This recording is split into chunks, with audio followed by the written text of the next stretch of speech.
sold a car, Morris Marina, to a gentleman who was an artist. This was in the early days of eBay. So eBay had just started and we'd all worked out how to buy cheap cars off it. But what I didn't realize is you can buy cars in eBay anywhere. I sold the car, went out for a couple of drinks in a Greek restaurant. As we sat down, he said, "Oh, have you looked on German eBay?" I was like, no. He said, "Well, these great Ford Transit fire engines on there, cheap, a couple of €1,000. Can't really remember what happened at the end of the night, but when I woke up in the morning, there was a message from Munchburg Fire Department saying that we'd bought a 1968 Ford Transit fire engine in Munich.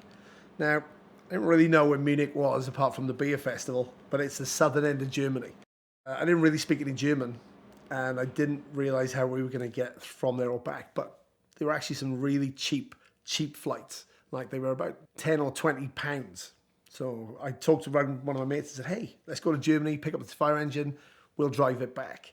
We didn't actually know if it worked. And we didn't know if it was legal or how we could get it to be legal or exactly how we were going to make it.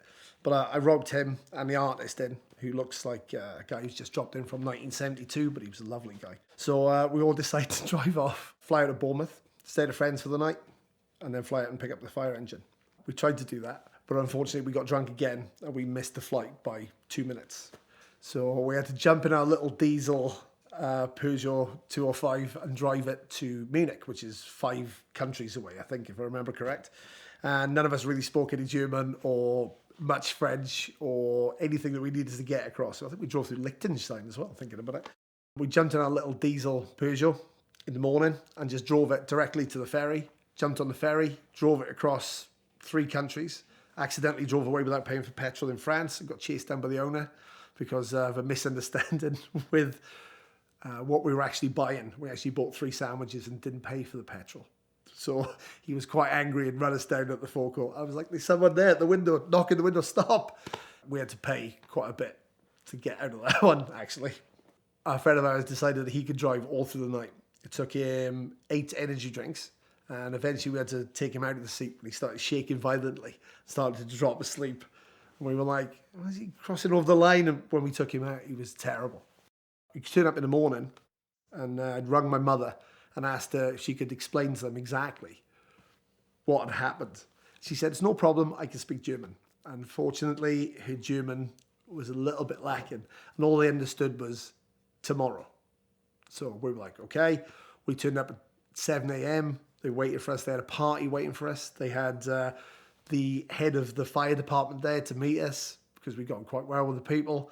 And they had a cake and a translator and everything arranged for the previous day. When we turned up, they managed to restart the party. The mayor of the town came down to greet us. We paid for everything in cash, which he thought was hilarious. And the vehicle wasn't actually legal or running very well. And it had been off the road for 5 years. So we had to navigate the system through buying and selling a car in Germany, which is actually not that easy. You have to have what's called an Auspuff and a TÜV.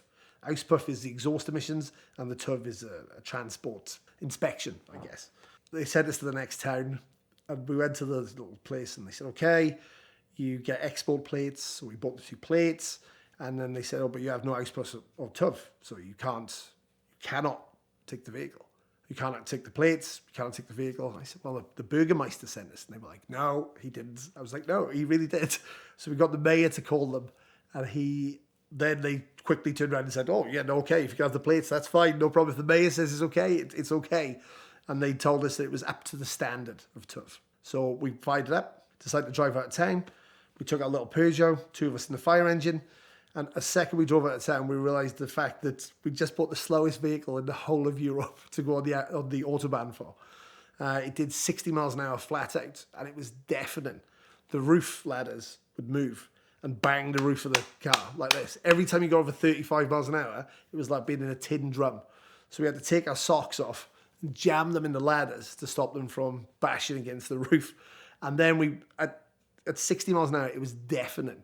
And we had to drive it across, through Holland and Germany and to a party in Leipzig, which was great. Went to a student party in Leipzig, got drunk again and hungover. And then we picked up a couple of hitchhikers and they said they were going to Amsterdam, so we went there. So it was a pretty entertaining trip to Amsterdam. We stopped off, did the usual touristy things in Amsterdam, you know, canals and other things that you probably might imagine. And then we drove it back to the ferry, and we found out that we couldn't actually get across because it was too windy. So we left one of our friends at the Hook of Holland, jumped in a little Peugeot, and then flat-footed it all the way back to Calais, jumped on the ferry, made it back just in time to start work on Monday, which we did. I did a whole day's work, finished the day, and then when we got the transit back, we sold it straight away. It was actually a really good trip. And just before we came out here, it turned up back for sale again, still in the same conditions when we first bought it. It became a bit of a famous van because it was mint condition. When we turned up and the fire brigade guy came out, he said, "Oh, I was here as a child when they drew the crest on the door." And it really was a cool looking thing. I think it'd done 20,000 kilometers or something, but all at emergency speed. And of course, as soon as we drove it, the ball joints and everything were wrecked. So it was 60 miles an hour like this down the road, wandering everywhere, loud, but it did get us back okay. We tried to buy another fire engine they had there at the same time, but they didn't sell it. And then we bought more. We thought that would be the end of it, but we bought a Barkus MB1000, which is 1000cc, 3-cylinder, 2-stroke fire engine. And we bought that as well, drove those back. And that was a very entertaining thing. They did tell us, though, we were the last few people to be able to buy government vehicles, okay? Because actually somebody else had bought a tank. And what we didn't realise is if you have it wasn't us. I'm going to tell you that now. They had tanks and special tracks to drive them on the road. But the guy that bought them didn't know that. So he bought a tank in Eastern Europe. And as he drove it back, he ripped up all of the road all the way back to the next town.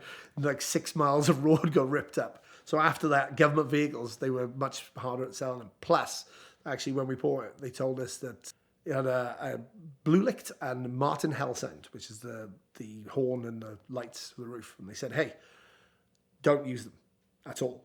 If you do, the vehicle will be taken off you and it'll be crashed, and that'll be the end of that. And the first thing we did when we got to Leipzig, we knocked on the lights and the siren. We were racing the trams through town. And everybody just assumed it was a fire engine, right? Because, like, even though it was older, it was still kind of current in East Germany. But, yeah, it was a lot of fun. We had a lot of fun in that van.